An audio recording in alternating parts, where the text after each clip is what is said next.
Learning through the Eurovision. Dan huwa l-isem ta' proġett li minkejja li beda reċentament diġà hemm numru sostanzjali ta' skejjel u sekondarji illi wrew interess u talbu min jeddhom biex jiġu involuti fih. One News Breakfast żar waħda mill-iskejjel li fieħed isiru lezzjonijiet li fihom it-tagħlim isir permezz ta' aspetti marbuta mal-Eurovision li tħobbu jew tobodu jiġbed l-attenzjoni u l-interess ta' ħafna. Żorna l-iskola tal-Ħanda u tħallna fil-klassi tal-Malti tal-Form 1.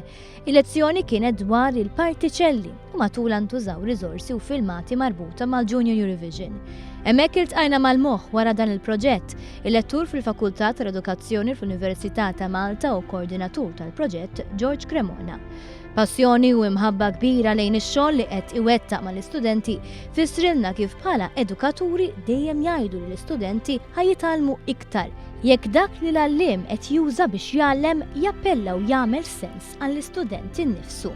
Hawnhekk sostna li l-Eurovision mhuwiex biss spettaklu mużikali, imma huwa wkoll mera tal-kontinent Ewropew li fih qed ngħixu.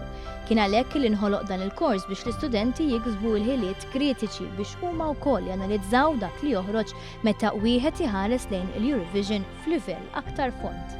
U dak li qed nagħmlu hawnhekk 92% tal-poplu Malti jaraw il-Junior Eurovision u anke l-Eurovision u l-Malta Song.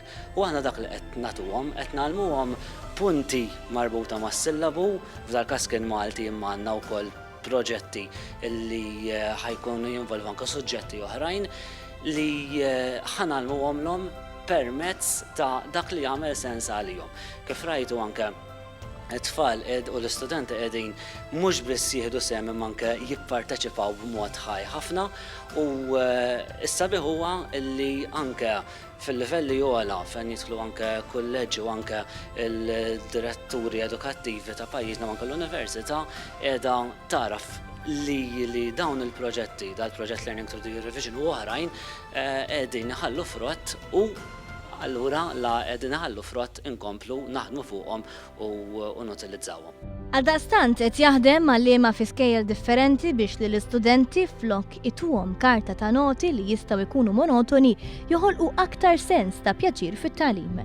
Kif stqarret li kien ir-rispons tal-istudenti l-għalliema Janika Magro. Kien rispons pożittiv ħafna, l-istudenti vera kienu ħerqana biex jiġu għal-lezzjoni tal-Malti, talmu imma fl-istess ħin ħadu gost u naħseb dak kien l-eżami tagħna jekk dan il-proġett irnexxiex jew le għaliex l-istudenti parteċipaw, kantaw mal-kanzunetti li jurejnihom ukoll, ġifieri matul dawn il-lezzjonijiet, ġifieri sodisfatti ħafna u anke jien sodisfatta bħala għalliema li nara li lezzjonijiet bħal dawn mimlija kreattività jirnexxu wkoll fil-klassi tagħna.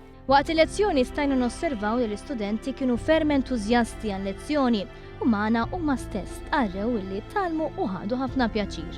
Le għax fil-fatt iva għax fil-fatt inkun qed nieħu gost u nkun qed nitgħallem fl-istess ħin. Il-lesson kienet fuq l-Eurovision iritni ħafna peress li l-Eurovision inħobbu. U l-partiċelli naqbatu fihom imma peress li għamilna l-affarijiet tal-Eurovision inħobb fehm tiżjed.